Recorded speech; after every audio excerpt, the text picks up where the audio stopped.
Hello, welcome viewers new and returning to Saviours D&D, our weekly Dungeons & Dragons 5th edition stream, where we follow the path of our adventurers, the Redwall Saviours in the Forgotten Realms.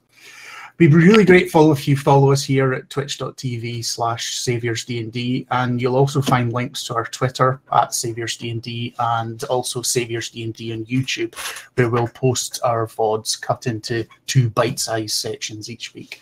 We'll also read out any new followers and donations at the end of the stream, and any support will be greatly received. Our party met and formed together while saving a small town called Derbalachan in Neverwinter Woods from the machinations of an archfey called Nephion. Party has made many close ties in this town, but following the entertainment and celebration of the inaugural Saviours Day festival, they have now set their sights on exploring the Sword Coast and beyond, with the city of Neverwinter set as the first step in their journey. I'll let the players introduce their characters again in a little less detail than last week, and then we can move on with the next step of the journey. So, Dombro, would you like to introduce Alton? Yeah, I'm playing Alton. He is a gnomish bard.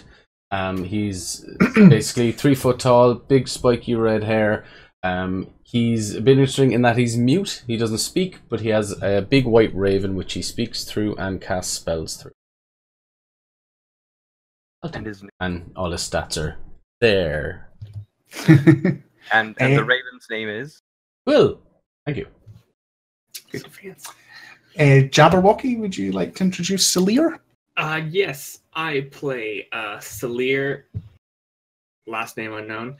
He is a half-vampire and a barbarian. He's a homebrew barbarian archetype, which will probably come up later once we do some leveling up stuff. We'll explain more of it. He's a doctor, and yeah, kind of just hangs out with his group, keeping them alive despite being a barbarian. Cool, thank you for that. Emeros, do you want to introduce Cyric? Absolutely. I'm playing the character Cyric, which is a multi-classed druid / warlock. He is roughly 165 tall with purplish scales, and he has this red tattoo that he received during the night when he received his dark warlock powers from his gods. He also has a quartal-looking familiar that he woke up with. The day afterwards, that's Thank you. No, that's grand. And last but no means least, Terrorblades. You can introduce Mara and her oath-bound guardian, Garvin. Yes, I play Mara Clearwater, a cleric of Joaquin.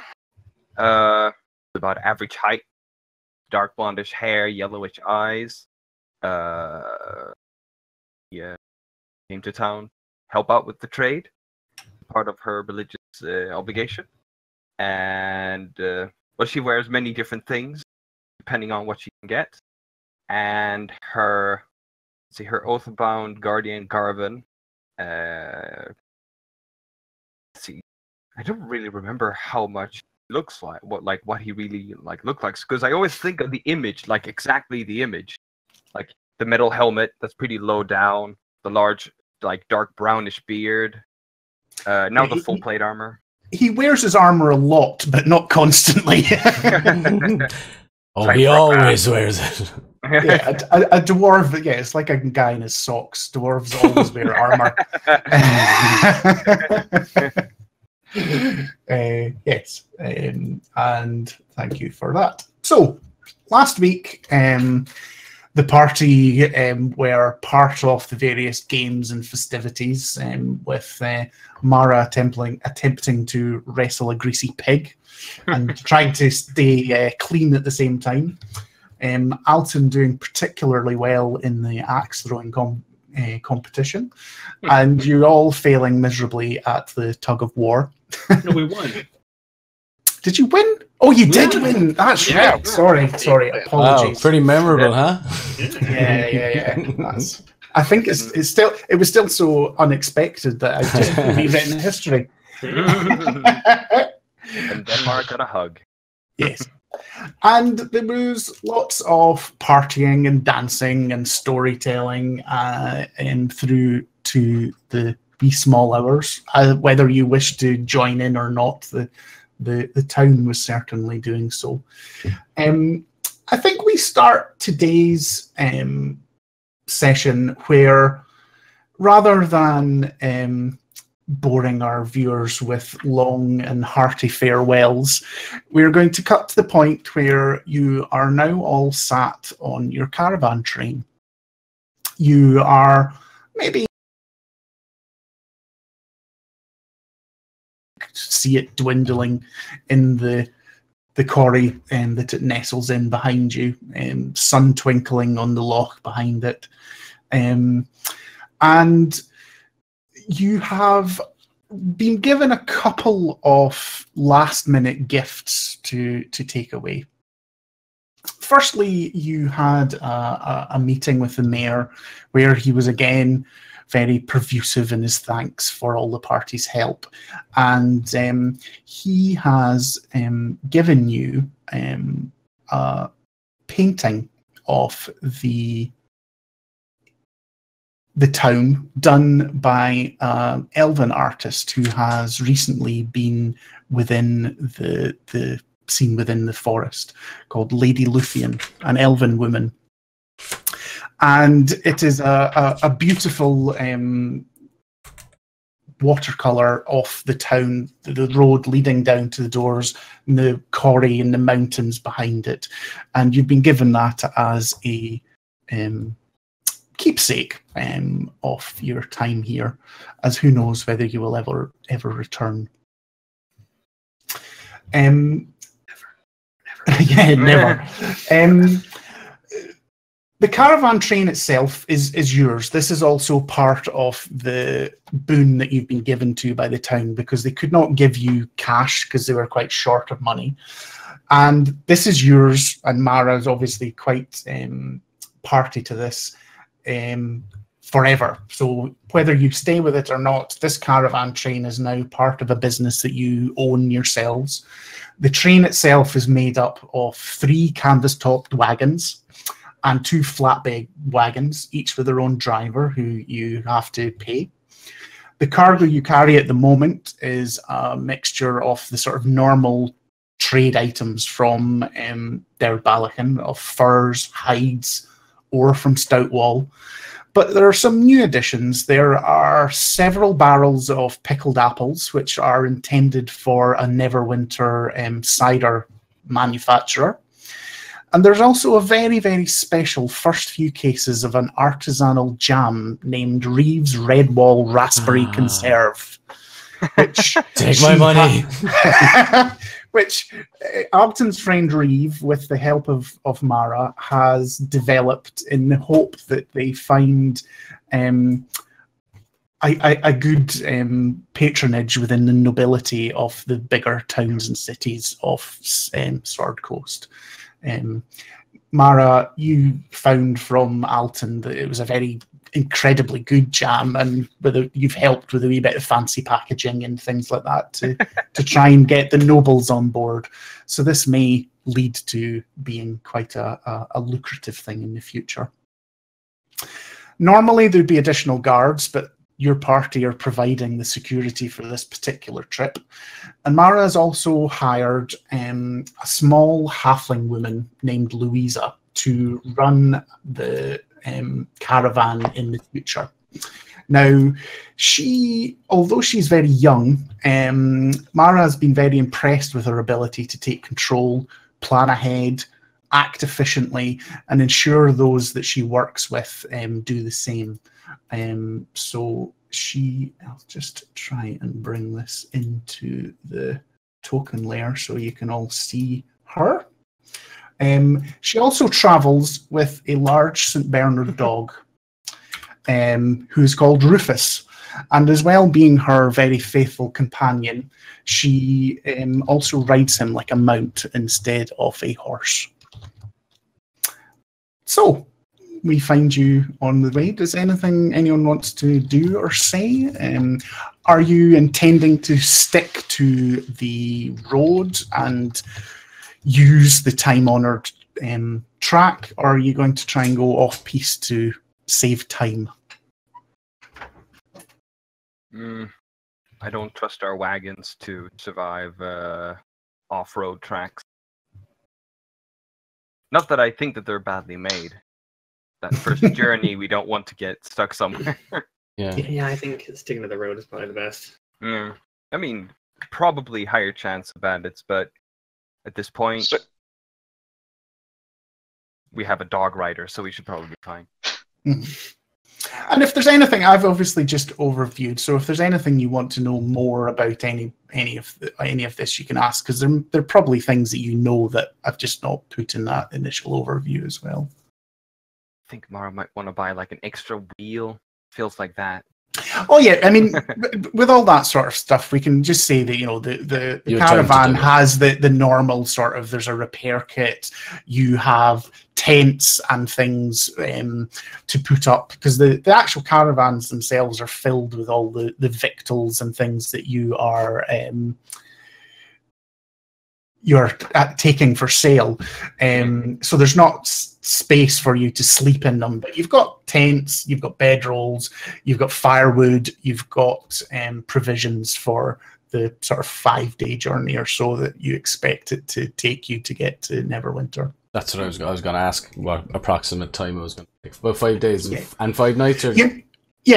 Well, I think get there late on the 5th day. You know that if you push the horses, you can probably get there in 3.5. But the normal speed that these caravans take between Derbalk is 5 days.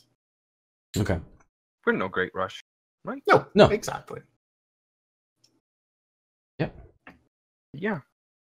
Mm-hmm. Right, I have a list of things I want to buy for people when we get to Neverwinter, but otherwise, I can't think of anything. I mean, obviously, going to be keeping up watch for stragglers from the army. That's goblins, hobgoblins. Well, I think maybe it's appropriate to go through. I mean, as you leave Derbalk and look back on it as it's just about to disappear around the corner for the last time, what are each of your feelings? You've been here for several weeks. It's been somewhere you've forged very close friendships. And Alton, I think probably good to start with you because of your background. This is the first place you've ever really known out with your home. Yeah, I think for sure. Like, do I see any sort of a noticeable difference in landscape as we travel here? Is there something? As of yet, no. It is still it's still something that the forest is still within the forest of Neverwinter. And if you've probably asked Mara in advance, because she's travelled this route a few times, is that you would expect the forest to still be around you for the first couple of days, if not 3 days.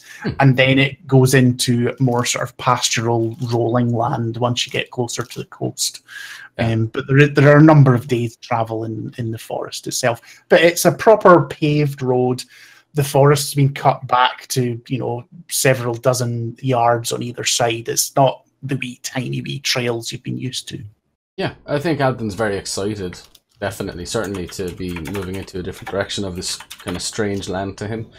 So he's going to be kind of fiddling around with an old scuffed stopwatch that he just pulls out of his pocket, kind of lifts it up. Very tightly packed in the top half of the kind of clamshell is tobacco, and he's taking that out and he's sort of just stuffing pipe weed basically into his pipe that he has that he can cast illusions from sometimes. But he's just smoking basically, and he's just kind of looking around him and trying to keep up pace with his tiny little legs. So probably walking beside Mara, I'd say, because I think he believes she knows best anyway. If there's anyone who's going to go with that or point out something interesting, Absolutely.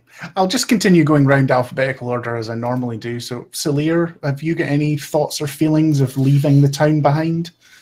It's about time. No, that's absolutely valid. He's been there way too long, longer than probably any other town he's been in. 8 levels. And he is, the moment they're back on the road with like a caravan, he's like back in his element of, yes, moving on. He is in for a terrible, terrible crash as soon as they reach Neverwinter, because another town, so crap. But for now, he's enjoying it. Mm-hmm. Cyric, what about you? Has he got any particular feelings about leaving the town and the route ahead? Pretty much the same as Sadir. He is happy to be on the road once again, getting closer to his own personal goals, which will come forth a bit more later. And just happy that everything didn't go to hell, basically, when the lady came out of the woods and all. Yeah, absolutely. So I mean, it's a time of reflection. Oh yeah, absolutely. So he's very glad that everything is, well, most of it's over. Yeah, indeed. Mara, what about you? Mara's probably thinking about the opportunity that they may have left behind in the town. Maybe more things she could have done to help out. But then she probably realizes that with this caravan, she can probably still help out a lot without actually having to be there and like putting her hands on everything and making it, like doing it herself. And you know that with your companions, you can give Louisa instructions as to how you wish things to go, what things to take back. And I mean, you can turn around and say, actually, this caravan's going to go to Waterdeep or Baldur's Gate or wherever. But I think, you know, I'd imagine from previous conversations, you'd be expecting it to ply the trade backwards and forwards to Balakan for a while at least. Yeah. Does Mara start to lose herself in the practicalities, or is she a bit more, I don't know how to say, emotional than that? Of the caravan or leaving the town? Leaving everything, yeah. Leaving the town especially and moving away. Bit emotional. She's gotten to know a lot of people over there. I mean, like Korga, for example. Mm-hmm. He's like, sure, he's told a bunch of stories about us. They are more grand than we ever could have been. But you know, he's still like a nice friend and he's a good person. They know him well. And now he's gone and we might never see him again. I mean, he's still alive, he's still over there, but you never know. And the other thing that you do know from that is that he has a home that he's never had before since his mother passed away. And you, without having to roll anything, you know that he's very, very happy there, and the people of the town have taken him in. You know, there's no question that because he's half ogre and used to be part of the Legion of Green Shadows that anyone bears him any ill will or anything like that. So I think the worst is he maybe being naive, he may be taking a lend off a little bit, but other than that, nothing at all. So as the day passes, it's again late summer coming into early autumn. The weather continues to be beautiful. You can all pass the time how you will, just maybe jump up and sit on the backboard of one of the carts and be wandered along, staring at the vision of the nature as it goes by. Louisa's jobbing around and zigzagging about on Rufus, making sure that there's no obstructions ahead, the road's still in good order. Because you're following this road, there's no need to for anyone to roll survival or anything like that. It's a well-trod path that you could probably all go to sleep and the horses would take you to Neverwinter without having to do anything, other than keep them on the track and stop eating grass. You know, it's a time-honored thing that's been going for centuries before you ever came here. Again, unless there's any conversation any character wants to have at this point, I think we cut forward. Just before we do, I think Alton, when it's obvious that we have left the it could be an hour or 2 hours travel, something like that. He'll find like a broad-based tree, and he'll just scrawl a familiar sigil into the side of the tree. I don't know if you can make that out, but yeah. I can see that quite well, yeah. And he just does that with his dagger very quickly, and then he'll probably has to sprint to keep up with everyone else. So. He's like, maybe he waits too long or he takes too long, and then they're like going over a hill. Oh no. So like half of it's really well made, and the other half it just trails off. Yeah. Maybe note what that symbol is. Yeah. The other thing I forgot to say, Dombro, is maybe good for the stream, is in Roll20 in the items, I've put the picture that was drawn or painted for the mayor. Might be nice to show the stream this particular picture. And I'll tell you this sort of personally. This is actually a painting that I commissioned by Lady Luthien on Twitch as well. It does have quite a lot of emotion to me personally, and I think to other players as well. Is this wee town that we created together, nestling.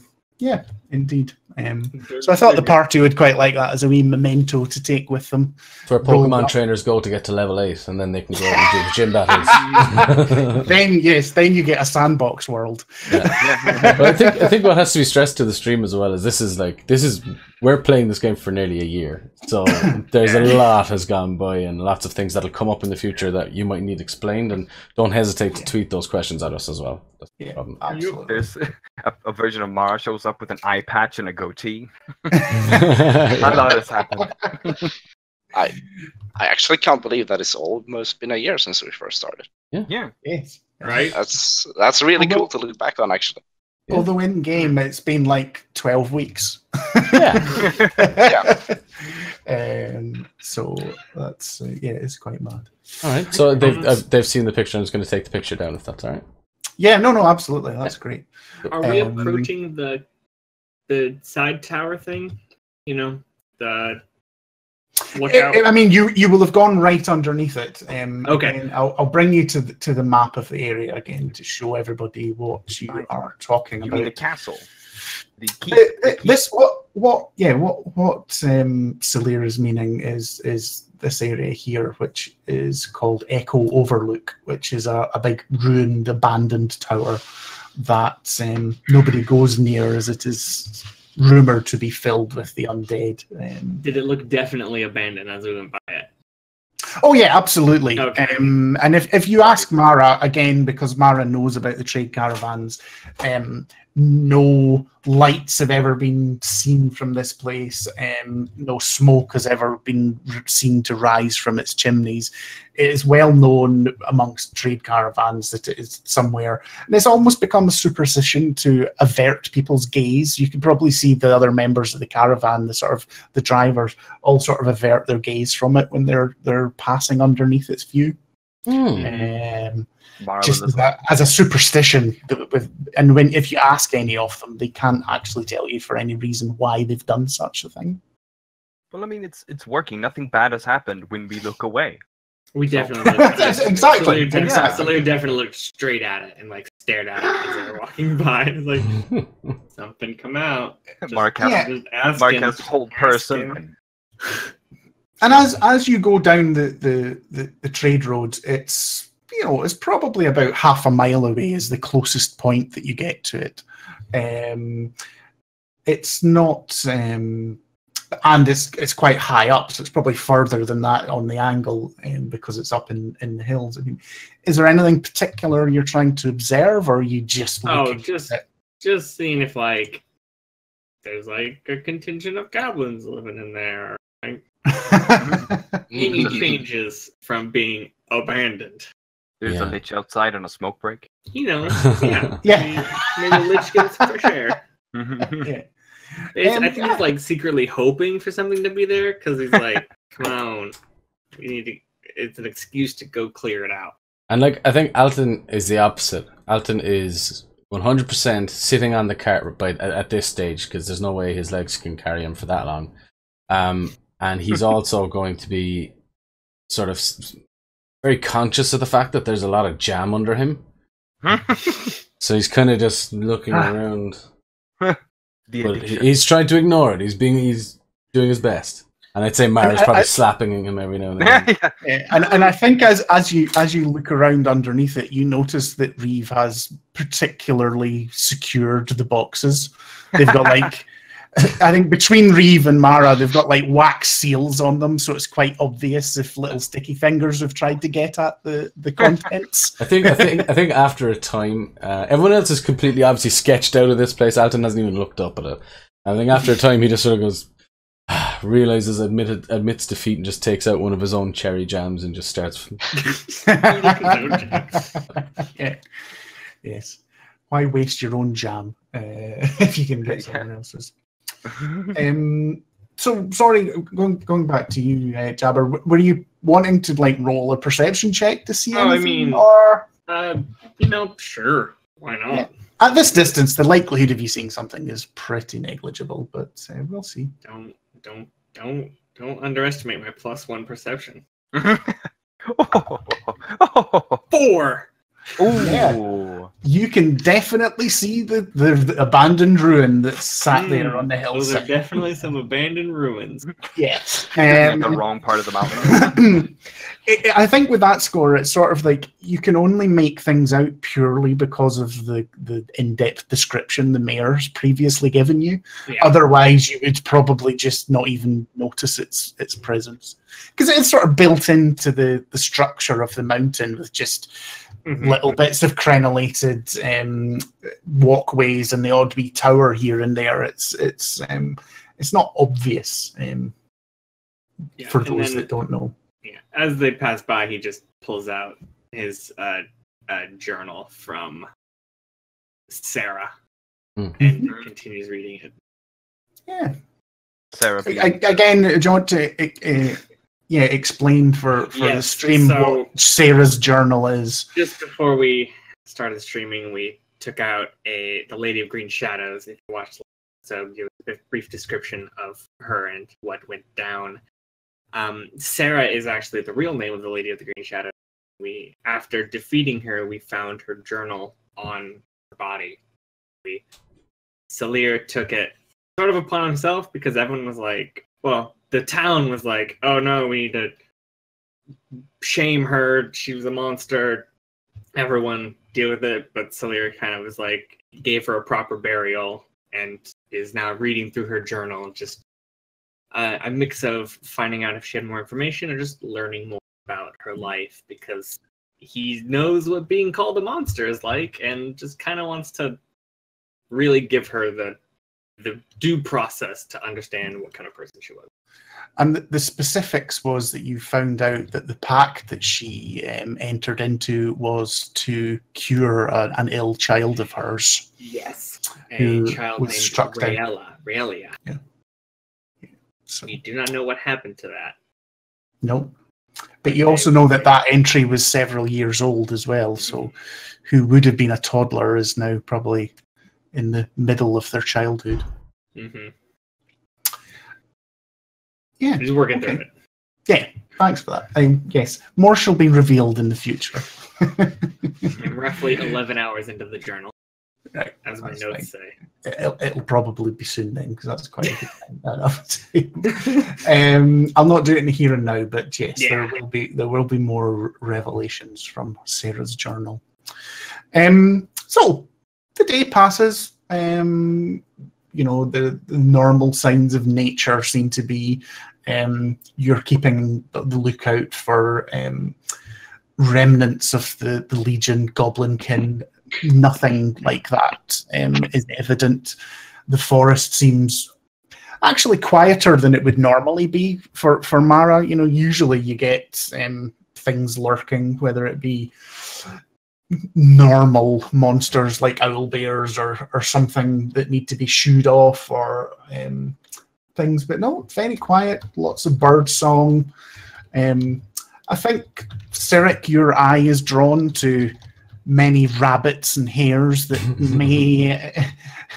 may make a nice meal. I don't know. I think would Cyric be interested in any of the little wee birds or anything like that? Or are they just too small and difficult to catch?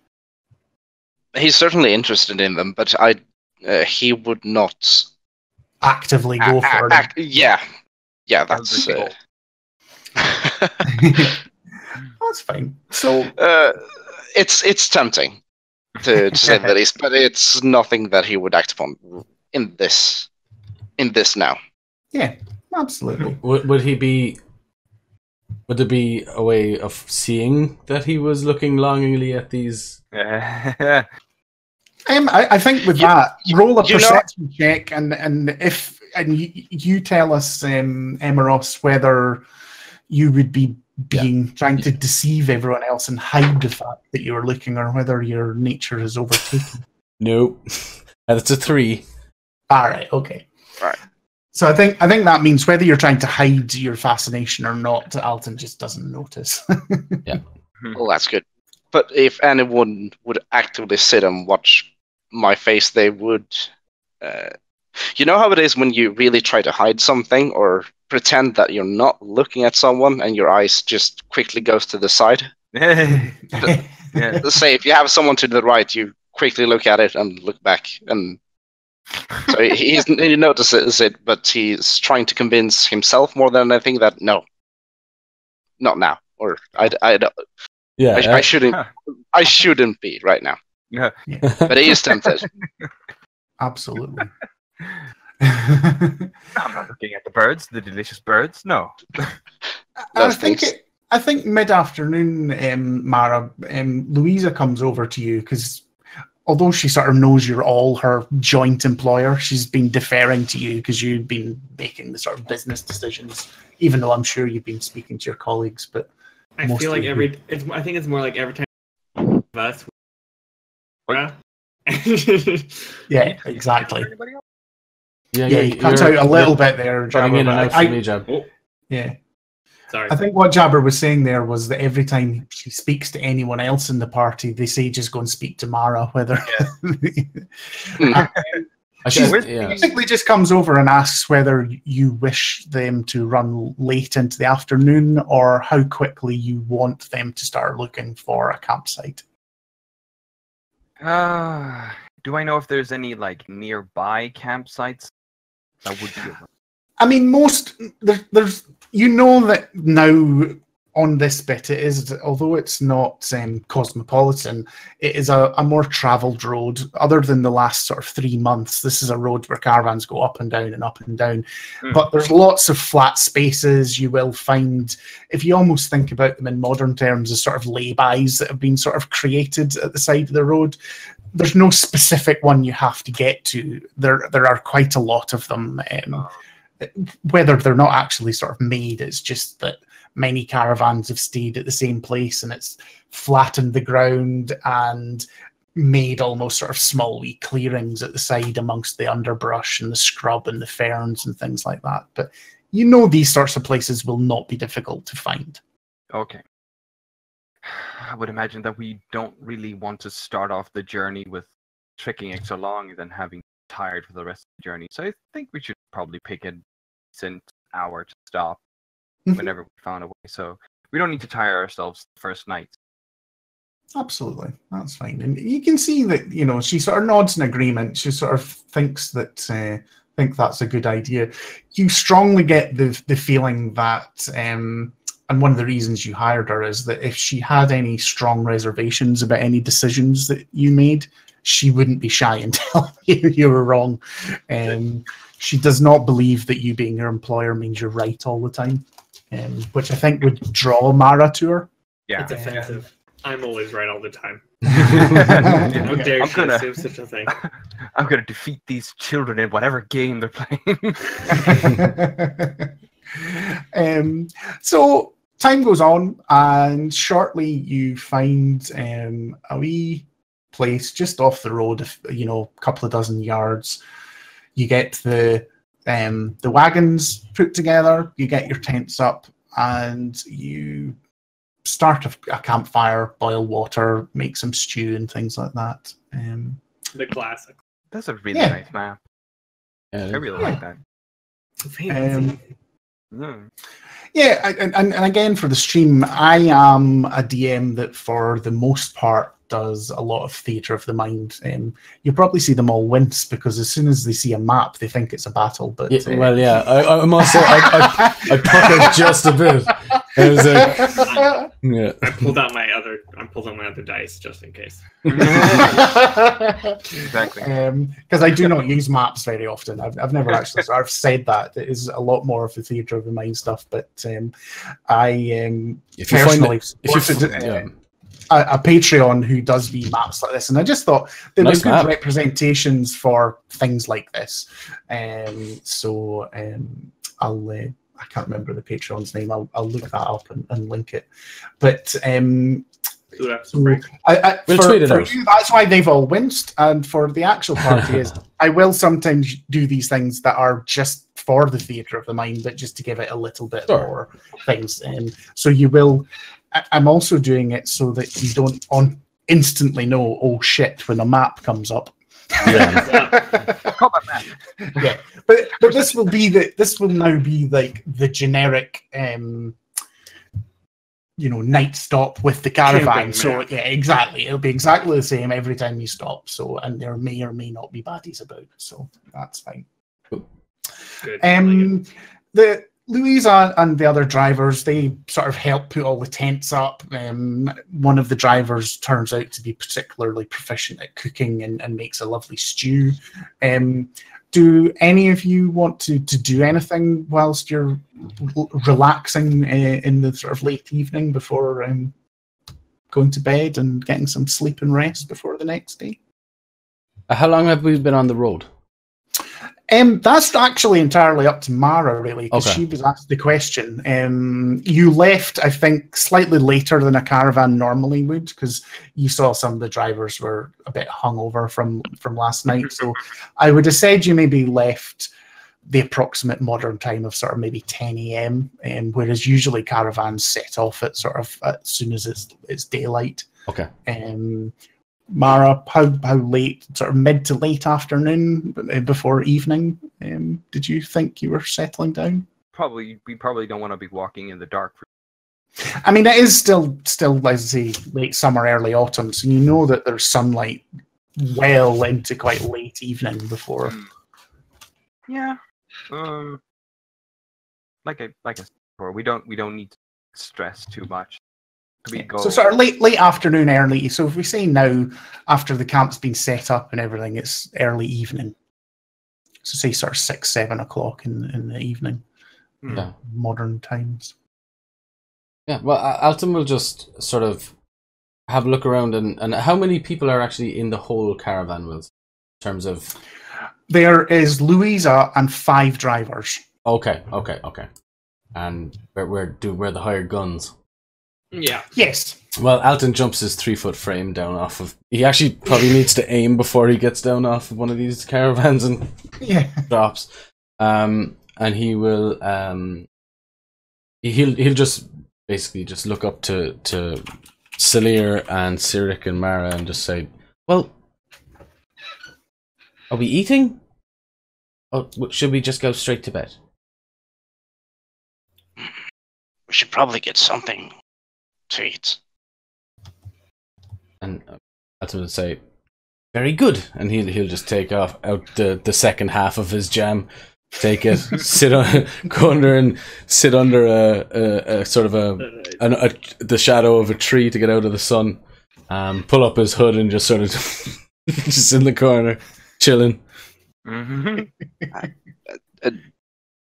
While you're doing that, Cedric will just announce to the party that he will be taking a look around, just to see, survey the area. No reason. Don't Celia, ask. I will be Celia. similar. Celia, would you like to accompany me? I would love to. I'm going to see what kind of herbs are in the area. Okay. We'll come back to you two in a second. Mara, anything particular that you're going to do?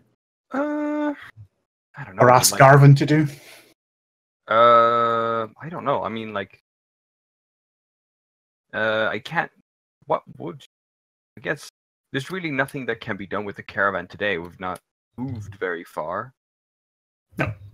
I mean, as far as like mercantile things, there's nothing to be done with the caravan until you've reached a destination of some sort. Yeah. Yeah, and the tents are set. I guess she would just sit down and talk with everybody. And if Garvin, I'm guessing that Garvin would also be talking to people. Like, we'd be sitting around the fire. Yeah, and unless you tell him otherwise, you know that he is basically your shadow. Yeah. So he takes his oath very seriously. I'll come back to you again in a second. So Salir and Cyric, when you set out into the, there's a sort of these sort of scattered smaller trees, underbrush and ferns once you get sort of further away from the encampment. And then if you go a couple 100 yards, you're sort of back into the forest that you're most recently recognized as Neverwinter Wood. A mixture of small trees, very tightly packed in wee coppices, and more mature trees with long lines of sight and things like that. Any destination or anything you're particularly trying to do, or what conversation are you having as you set off? At first, I think we'd just set off just to scout the area. Since I think we're doing kind of like a wide perimeter. Mm-hmm. Yeah. Anything particular that you're keeping an eye out for? Obviously, I would assume anything that threatens the encampment. Yeah. Anything other than that? Plumpets. I mean, yeah, we'll probably sadly, they're not located here. Yeah, that's it. Sorry, I didn't quite catch that, Jabber. We're gonna try to catch. Probably get Cyric some rodents or something. All right. Okay, that's fine. Yeah. Why don't you both roll me survival? Oh yeah, wisdom based, my fave. You know how we do. Doggone Cyric is a beast at stuff. 19. Oh, okay. Fuck. 13 for me. But before I say what that role entails, how are you trying to catch your quarry? What do you intend to do? Chop it with the edge of the mountain? Catch it with your hand? Stand on it by accident? It will probably do a mix of either. If it's further away, throw a javelin at it. If it's closer, throw a dagger at it. Throw a javelin at a rat. That's a pretty good shot. Yeah, it is. Very well done. That's what I do. Let's see what you actually see. If it's very far away, maybe I have a crossbow that I shoot. Okay. I think the first thing that you come across is you're going through another wee sort of natural glade, and you see a couple of squirrels jumping about in a tree. Yeah. Fire. And to that, Cyric would definitely pull out his crossbow. Okay. It's a very small. There's two of them, so you can do an attack roll each. Yeah. All right. We both pull out our crossbows, stand side to side. The camera spins around you. Yeah, this is about to say it goes into sort of bad boy action mode. Yeah, as if we're gonna bad boys, something bad super boys. Cool. Just shoot some squirrels, Nice. Both missed. Yeah, what are your rolls? Not the best. So for me, I do it recklessly. You didn't say that, so no. It's D20 plus my dex mod, right? For crossbow. Yes, correct. Yeah, alright, so it's 16 then. And proficiency if you're proficient in them. No, I'm not. Go to 9. That's fine. I think I don't actually have stats for a squirrel, but I think they're not going to have an armor class of No. more than about 8. So I'd say, although although They should have high Cyric- deck. Yeah, well, that's true, but now let's see. Cyric does with a lot more flourish, but you both manage to dispatch, and you have 2 squirrels for Cyric's dindins. Spins it like a revolver. Yeah. The bolt flies away. He shoots himself in the foot. All right. So then, and after the squirrels presumably has fallen to the depths afterward. Yeah, they just and they're just on the ground for you to go and collect. Yeah, so Sarah goes over and collects them, and thank you, Salir, for helping me to get some food. I understand what this is like to struggle to find food. Yeah, I presume that you do actually. It's not common for me to meet anyone who has to, at least in some way, hide their eating habits. I don't know what you are implying. My eating Never mind habits that. are simply because I traveled a lot. But All right. I didn't mean to imply. I'm so sorry. it's fine. If you see any herbs around the area, try and collect some. I'll Probably when we get to the town, I'm going to try to make some potions. definitely keep my eyes peeled for you. Thank you. And again, make another survival check if you're actively searching for herbs as well. It's not gonna be as good Absolutely. this time. Nope. That's 20. Oh, thank All right, I well, got 7. Yeah, I think what that shows is, Salir, you're the doctor, you're the herbalist. I can't see it. Oh, and then you have this conversation where you describe to Cyric in detail what the herb looks like. It's got tiny wee blue flowers, and there's another one that's got lovely wee white flowers. And Cyric sort of looks down to your feet and sort of goes, "You mean those ones you're standing on?" and you find, and you can bend down and you can take one. Actually, bushel of herbs. Actually, Cyric doesn't say anything. He just points. Just looks down. Right. Precisely. There we have them. I am glad you came along.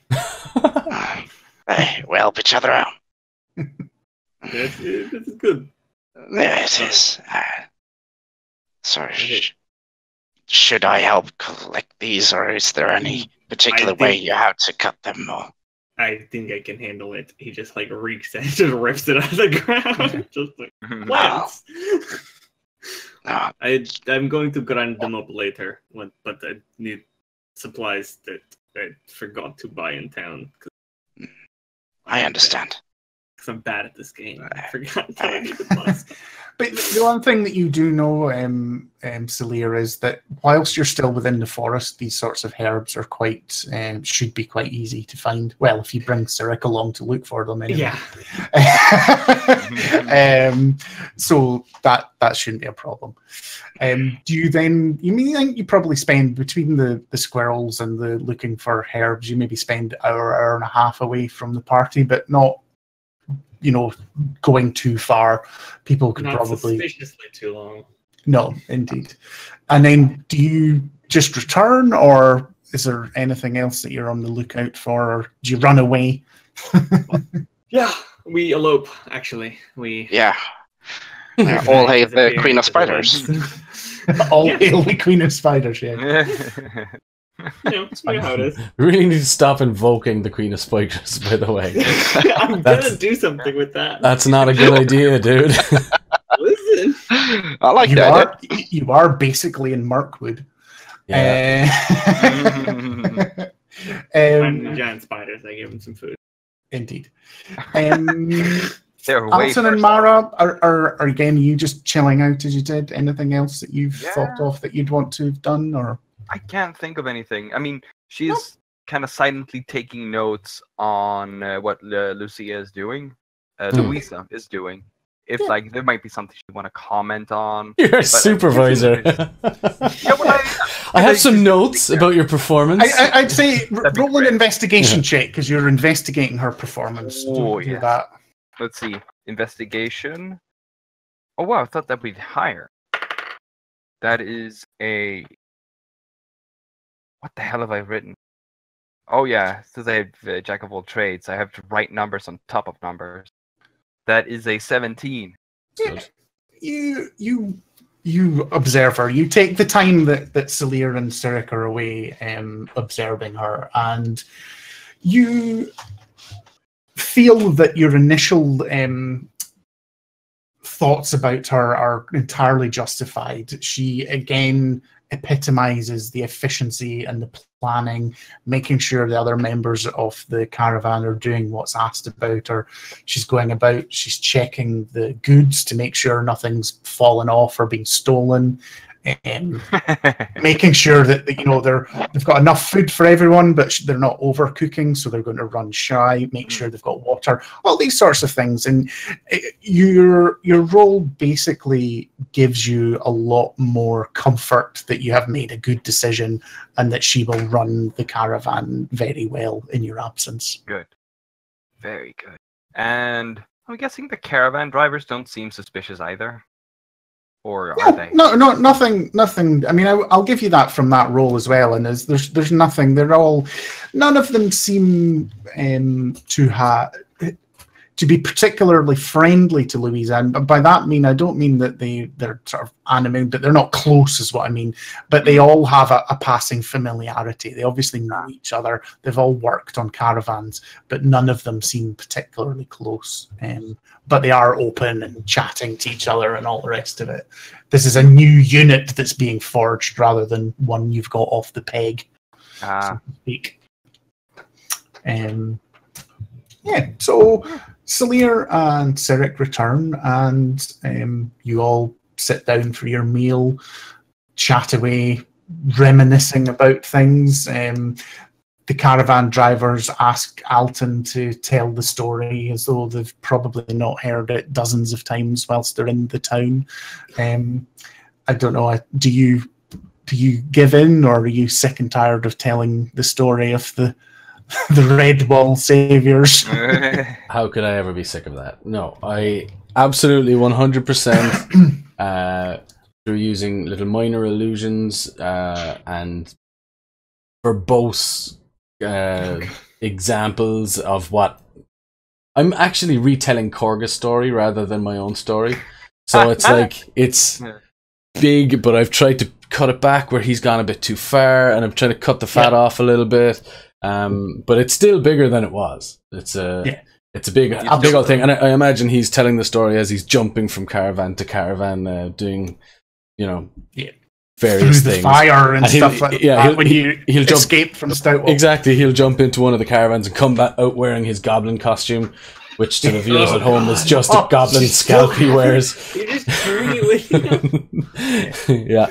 The other thing I have to stress with that is that you didn't cure it or anything, so it's not a goblin scalp. It's this putrescent, rotting goblin flesh that you've sort of turned into a hat.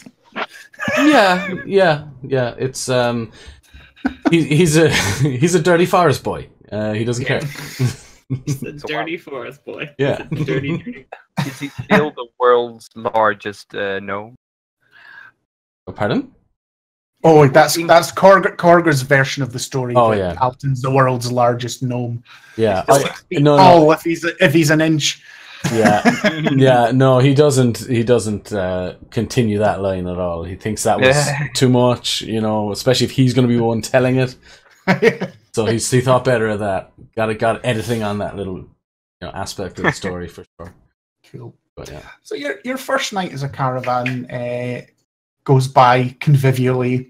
You can see the first sort of tendrils of a tight knit wee team sort of going together, and I think it does you well to witness that. And then it is time for bed and watches. Louisa suggests 3 people per watch, just because it has been known to be somewhere that bandits sneak up on.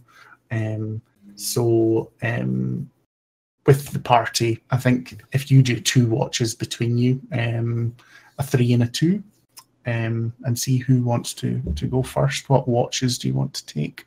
Well, Alton's tired, wants to go to bed, so he knows if he takes first watch, he'll get to sleep. Usually, hopefully, all things going well, till the morning.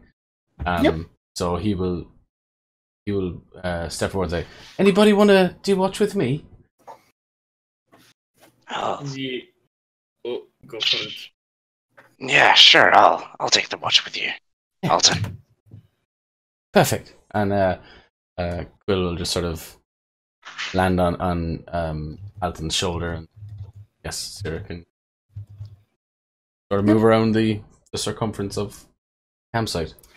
And I think Louisa as well, sort of a similar thought process to Alton. She says that she and another couple of the drivers will take the last watch because she knows she can go to sleep straight away and get a full night's sleep till the other end, which just leaves Mara and Garvin to do a watch as well.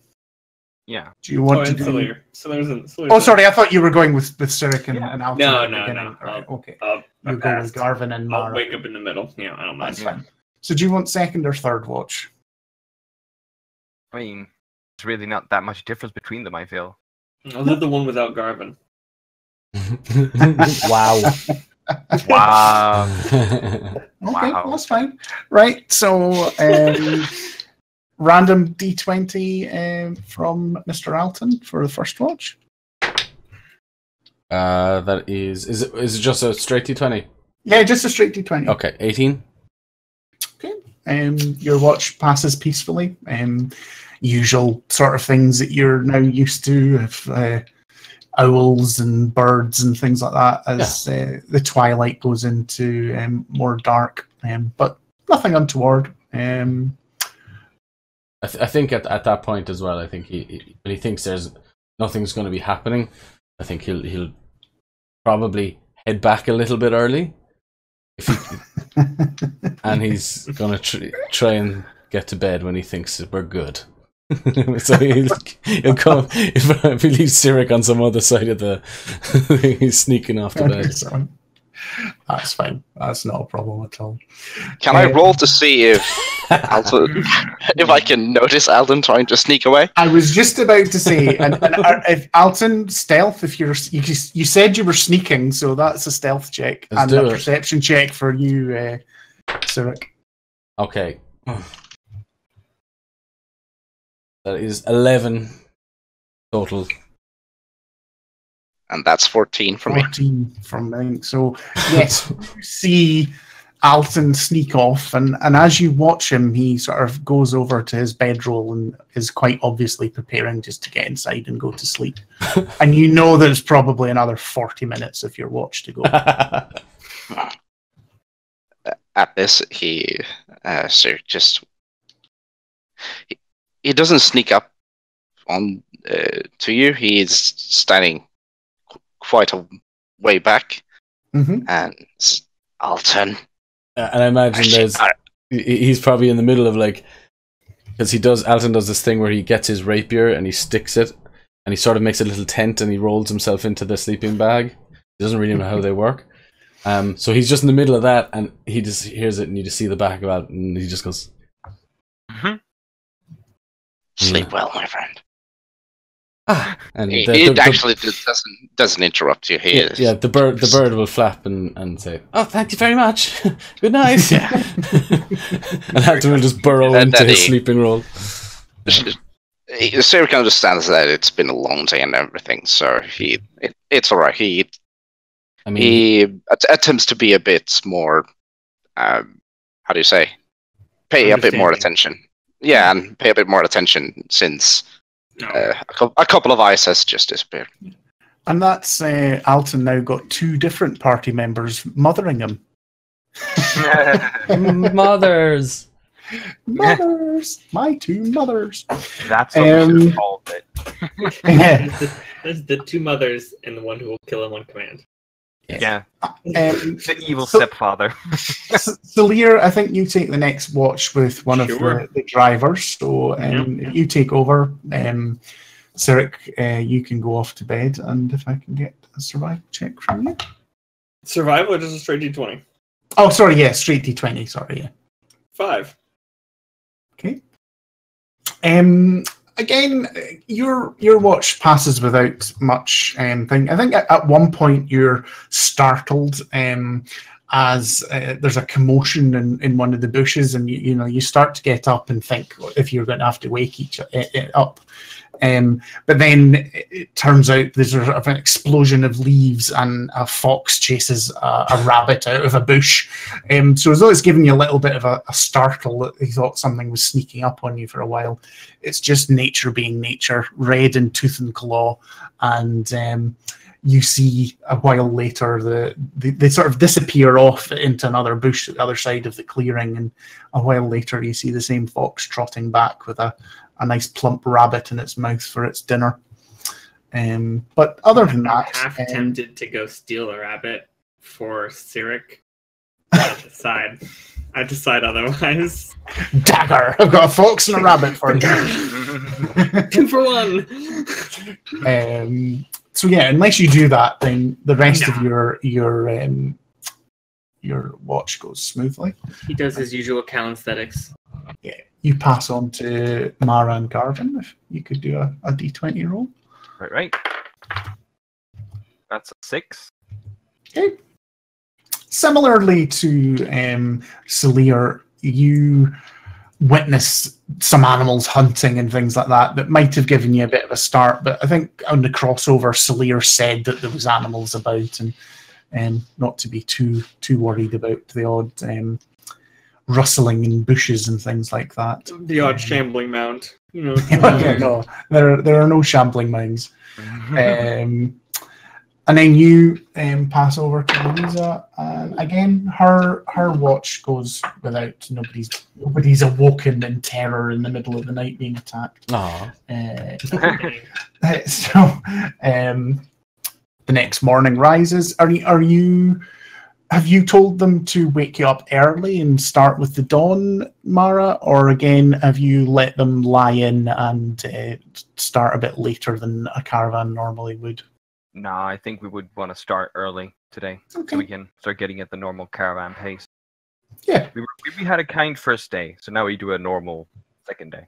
Absolutely, that's fine. And again, I think you get sort of Louisa's sort of tacit nod that she agrees with that, because obviously being too easy will encourage people to be loose, and she is going to be quite a strict caravan master or mistress.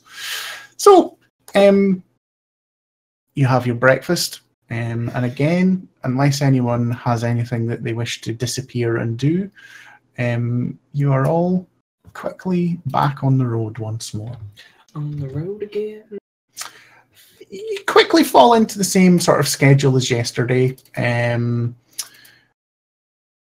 road passes by. It's one of these things that is quite almost hypnotizing, just watching the world go by, the cobbles passing by underneath, the slow clip-clop of the horse's hooves on the stone, the wee rickety-rackety of the wheels going round. And I think unless anyone thinks that their character would have a particular issue with that, then it is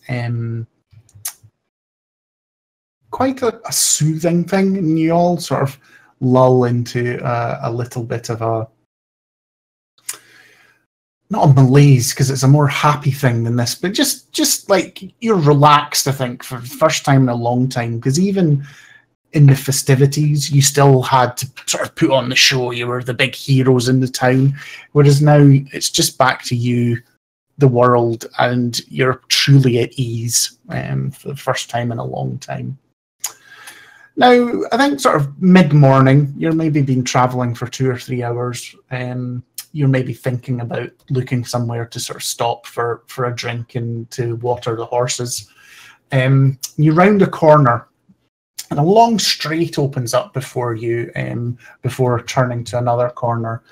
There's an area that is cleared of trees. They've obviously been felled by foresters, and the land slowly being taken over by scrub and ferns that are growing abundantly. And on a rise about 200 yards down the road, Louisa comes and sort of gets, wherever you are. Are you just walking at the moment, or are you on the back of... and I asked this to Mara at the moment. She comes to you and says, I don't know what this is, but there seems to be a figure. And as you sort of turn to look, you see this rise off to the right-hand side of the road, and there seems to be a figure standing atop a horse, just motionlessly there.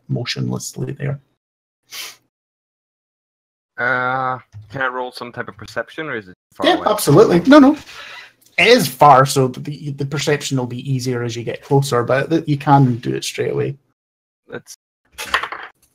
That is a 24. Okay. Well, 24. It's clear that whoever is on this horse is staring down the road in your direction, and whether they are waiting for you, it is clear they are waiting for someone or something to travel down this road. I know you got a high roll, but at this distance, I think that's about as much as you can perceive. They seem to be on their own, just them and their horse. Right then. Maybe they need help, Miss Mara. Maybe so. Alton, could Quill go and look? Of course I can. And Thank you. Quill will just take to the air. Do you stop the caravan, or are you still just going at caravan pace at this time? We're still moving. Yep, that's we have fine. no reason to stay. Personally. Quill goes closer. That's fine. Roll another perception check. Would Salir have any sort of thoughts on this matter, being a rather bit of a traveler himself? It's a curious thing. I think, without rolling anything, all of you would find that it's quite curious for a solitary figure on a horse to be 20 positioned there. 20 Yeah. Remind me, Alton, how it works with Quill. Can you see through his eyes, or does he come back and sort of tell you on his shoulder? A little column A, a little column B. Essentially, It's like he's able to reach out through Quill. He might not get the full image. What will happen is by the time Quill comes back, he will have sort of translated the information to him. But the way I've always seen it, Quill has to return to Alton. Yeah, that's fine. Not a problem. It's not far, as I say. It's only a few hundred yards, so 30 seconds. He can go have a look, come back. What was the roll again? Sorry. It's a dirty 20. A dirty 20. Right. Okay. So. When we say dirty 20, that means we rolled a 20 that's not natural. That's fair. That's pretty good to explain. Yeah. It's very important. Dirty 20. Maybe I should have thought to explain that, but whatever. So, as Quill travels closer, he begins to see that the figure is a large humanoid figure, wearing breastplate, has a horned helm with a full faceplate obscuring their face. Oh, shit. Bear with me, I'll just move you over to another page. Big banner that says murder. Yes. How did you know? I am a murderer. I am a murderer. I serve Baal, the Lord of Murder. That The Daedric Prince. Yeah. So he's got a full faceplate obscuring their visage, so you don't know what type of creature is underneath, other than they're vaguely human in shape. Vast shield at their side, and a really vicious-looking longsword, which almost seems to steal the sunlight. Okay, shit. Okay, that sounds dangerous, and that's just me Warning metagaming, sign. but carry on. Warning sign. Yeah, as you're going to get more warning signs now with that perception check. As Quill looks from the armored figure to the horse, he feels a real twinge of fear as he sees similar signs of Nephian's Fey Touch corruption that was present on the green dragon, going up the legs and body of the horse. He's riding a nightmare. Well, as Quill gets within range, he hears a voice in his mind that is not Alton's. It just says, "Come closer, I have a message to convey." Oh fuck. Is that a compulsion? There's no roll to make it. It's literally Okay. just a voice in his head, so there's no spell being cast. That's good. Get back here, birdie. Yeah, And reel him in. at that, we're a little bit before our break, but that's maybe a nice wee point to move towards our break before we get too far into what is going to happen. What the hell are you doing to us? Yeah. What do you mean, doesn't it? Did we at least find out what Quill knew?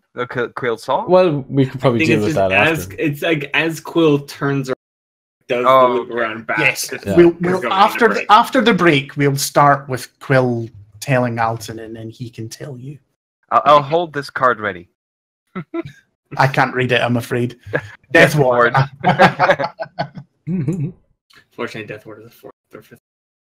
Wow, okay, alright. Okay, so we're going to go to a break. It's going to be maybe 5-10 minutes, that sort of way, not much Yep. longer. Indeed. Alright, okay. Peace out, everyone. We'll see you soon. We'll be back. See ya.